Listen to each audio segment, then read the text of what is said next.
La configuración de un estilo de dimensión es un proceso que uno hace normalmente una vez en la vida con cada uno de los estilos de dimensiones con los que va a trabajar. El proceso o la descripción del proceso que vamos a hacer a continuación no lo debe hacer en el caso que usted emplee la librería DimeStyle TextStyle que le fue entregada en clase. Esta explicación lo que muestra son las diferentes partes que configuran un estilo de dimensión y no es necesario realizar el procedimiento si emplea estilos de dimensiones preconfigurados. Los estilos de dimensiones o los DimeStyle se pueden acceder a través de la pestaña Annotate llamando al estilo de dimensión disponible. Si nosotros queremos manipular o hacer un estilo de dimensión nuevo, lo que tenemos que hacer es darle clic a la opción Manage Dimension Style, que nos permite administrar los estilos de dimensiones. Cuando nosotros le damos clic a Manage Dimension Style, nos va a salir la ventana que dice Dimension Style Manager, que nos mostrará la lista de estilos disponibles.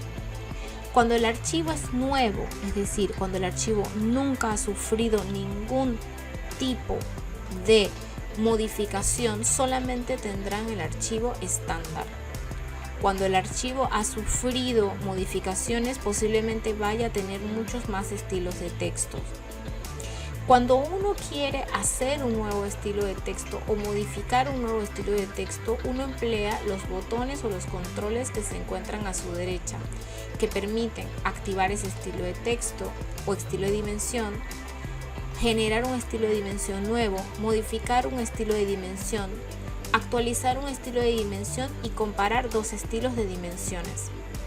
En este caso le voy a dar clic a Modify solamente para ver las diferentes partes de una dimensión.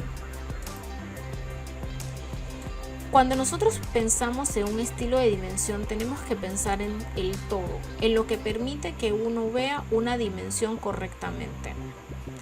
Los primeros elementos que forman parte de una dimensión son las líneas. A lo que nosotros conocemos como líneas vendrían siendo todas las líneas que están marcadas como rojas, que son las líneas que muestran dónde están las dimensiones. En el cuadro Dimension Lines nosotros configuramos esas líneas de dimensión, es decir, las líneas paralelas a la dimensión. En el grupo Extension Lines nosotros entonces modificamos las líneas de extensión, es decir, las líneas que se estiran cuando nosotros nos separamos de una fuente de dimensión. Y son estas líneas que son perpendiculares al elemento a la cual hemos tomado las dimensiones.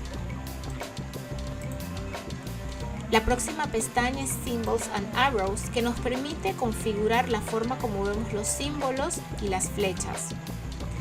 Arrowheads es el nombre que reciben las cabezas de flecha o los identificadores que colocamos en las dimensiones. Ellos pueden ser flechas, pueden ser líneas en diagonal como Architectural Thick, pueden ser flechas abiertas como Open, pueden ser Origin Indicator que son círculos o pueden ser diferentes tipos de elementos que indiquen las flechas o las terminaciones de las dimensiones. Eso depende de cada uno de los autores.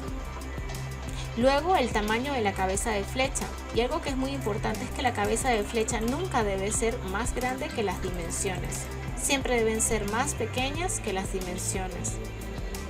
Donde dice Center Mark hace alusión a las marcas de centro que empleamos cuando especificamos radios.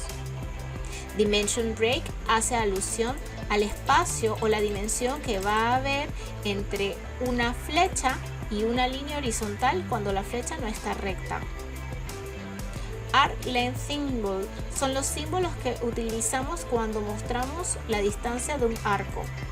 Y estos pueden variar, pueden indicarnos a nosotros cuando tenemos una dimensión en arco en dónde se va a encontrar el texto, si arriba o abajo o no lo vamos a encontrar. Radius Jog Dimension y Linear Jog Dimension son dimensiones cuando utilizamos extensiones dentro de las dimensiones. La próxima pestaña, importante dentro de una configuración de Dimension Style, es Text. El texto es importante porque si ya ese archivo contiene un estilo de texto predefinido, en vez de usted escoger un tipo de letra, un tamaño, un color, usted sencillamente escoge un tipo o estilo de texto que ya exista. Por esa razón, cuando ustedes ven sus dimensiones y los estilos de texto en el archivo que se les entregó, siempre tienen el mismo nombre, heading, porque se hizo un estilo de texto igualito al estilo de dimensión, para que fuera más fácil de identificar. La opción Text Placement nos permite definir dónde va a quedar ese texto, si centrado, si arriba, si afuera, si utilizando la norma JIS o si va a ser por debajo. La colocación del texto nos permite entonces modificar la manera como colocamos ese texto. El alineamiento del texto puede ser horizontal, alineado a la línea de dimensión o empleando el estándar ISO. La pestaña Fit nos permite modificar la manera como la dimensión ajusta en el elemento que está dimensionando. Las opciones de Fit nos permiten darle variaciones al texto cuando se nos presentan diferentes situaciones. Por ejemplo, en el primer caso de Fit Options se nos pregunta si en el caso de que no haya suficiente espacio para que la dimensión se muestre entera, si quisieran dejar afuera tanto el texto como las flechas o las cabezas de flecha.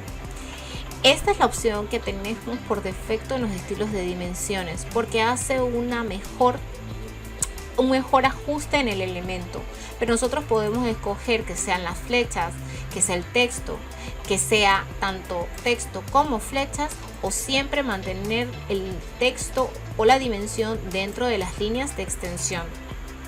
Luego tenemos las opciones de Text Placement, cuando el texto no está en la posición por defecto. Entonces ahí se nos permite colocar el texto al lado de la línea de dimensión, arriba de la línea de dimensión con una flecha o arriba de la línea de dimensión sin una flecha.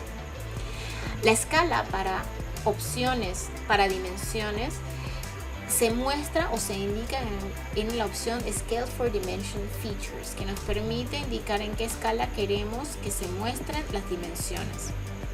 La escala siempre estará en 1 porque estamos dibujando siempre en 1 en 1. Luego tenemos la pestaña Primary Units, que nos permite configurar las unidades en las que estamos trabajando. Y es que si estamos trabajando en decimal como en nuestro archivo, podemos variar la precisión, ya sea a 2 decimales de precisión. Podemos escoger qué tipo de separador decimal queremos emplear, el tipo de redondeo que queremos hacer, a cuántos ceros queremos redondear, si queremos utilizar prefijos, es decir, palabras antes de la dimensión, o sufijos, palabras después de la dimensión. En este caso también podemos escoger las medidas o las escalas con las que tomamos medidas, empleando factores. En el recuadro Zero Suppression podemos hacer supresión de ceros, tomando en cuenta los factores dentro de las unidades. Angular Dimension nos permite definir en qué unidades vamos a mostrar las dimensiones de los ángulos. Recuerden que a veces tenemos grados decimales, pero también podemos trabajar con grados, minutos y segundos, y también podemos definir la precisión de esa medida. La próxima pestaña es Alternate Units, que nos permite mostrar medidas alternativas, es decir, mostrar unidades por defecto y tener otras alternativas, como en el caso en el que se puede mostrar a veces una medida en metros, pero a la vez podemos mostrarlas también en pies. Display Alternate Units me permite tener también supresión de ceros y modificar la colocación de esta unidad alternativa. Por último, la última pestaña nos permite manejar las tolerancias o los cálculos de tolerancia en la toma de dimensiones. Y es que el cálculo de tolerancia es algo mucho más especializado y no es normal su modificación. Todas estas características que hemos visto nos permiten a nosotros configurar un estilo de dimensión. Se van a dar cuenta que una dimensión no es algo que viene por defecto. Para que usted tenga un estilo de dimensión que corresponda a una escala, usted tiene que haberlo configurado o tener un archivo como el que se le entregó en la clase.